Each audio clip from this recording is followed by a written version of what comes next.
Debemos conocer mejor a Jesús de Nazaret, la tierra y los caminos que recorrió.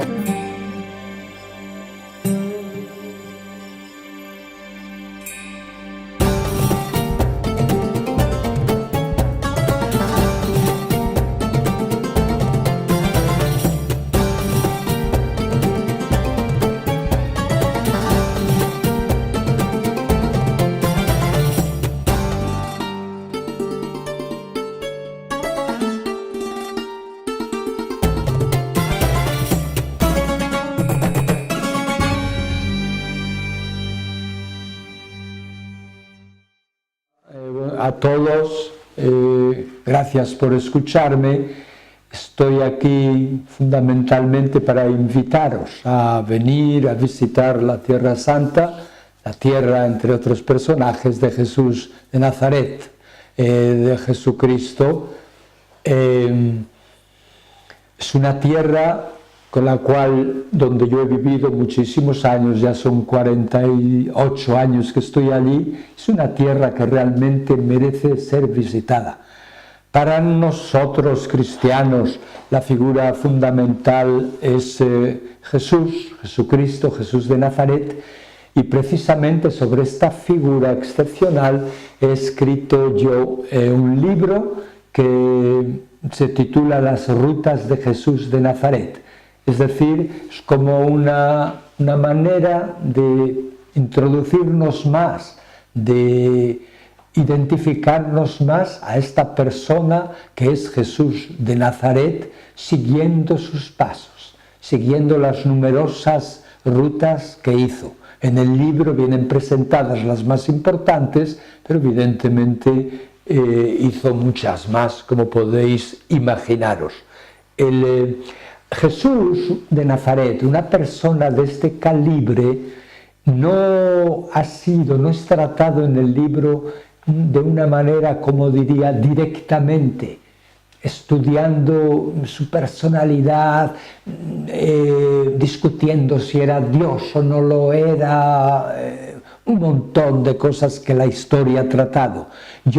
Me ha parecido fundamental presentar a Jesús de Nazaret en su tierra, una persona modelada por la topografía de la tierra, por sus climas, por sus montañas, por sus valles, por su pueblo, por la doctrina, la situación social de su pueblo. Y he preferido también presentar al Jesús de Nazaret, como he dicho ya, en medio de las personas que vivió, de los acontecimientos que vivió, incrustado en las raíces de su pueblo. Entonces, esto es lo que quisiera que, leyendo mi libro, vosotros aumentaseis vuestra identificación con Jesús de Nazaret.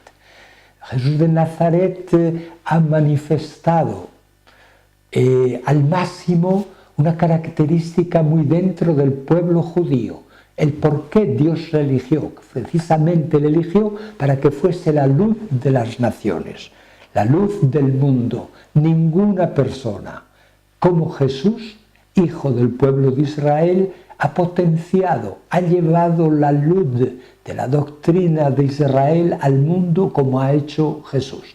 Esto es también muy importante. Jesús es un hijo del pueblo de Israel y lo sigue siendo hasta ahora. Como muchos profetas de Israel, ha sufrido la misma suerte.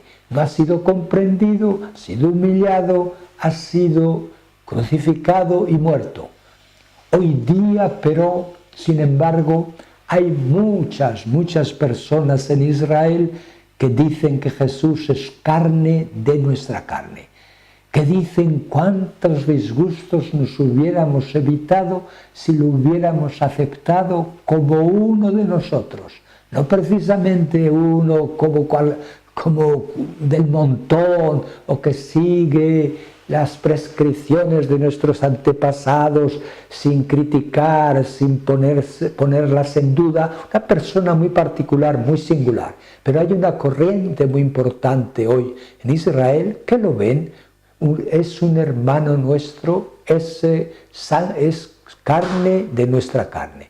Otros evidentemente todavía lo siguen viendo como una oveja perdida fuera del redil de Israel. Lo que es importante que la tierra de Israel hoy, el pueblo de Israel viene configurado con la presencia de Jesús directa o indirectamente. Imaginaros, por ejemplo, cuántas personas, cuántos peregrinos de todo el mundo vienen a visitar a Israel para, como os decía al principio, seguir sus pasos en el lago, en Jerusalén.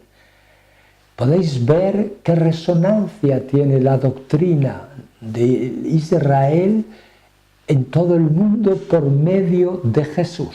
Una doctrina innovadora, no cabe duda, pero Jesús, no olvidémoslo nunca, no ha destruido al pueblo de Israel, no ha destruido la ley de Israel, la ha potenciado, le ha dado universalidad.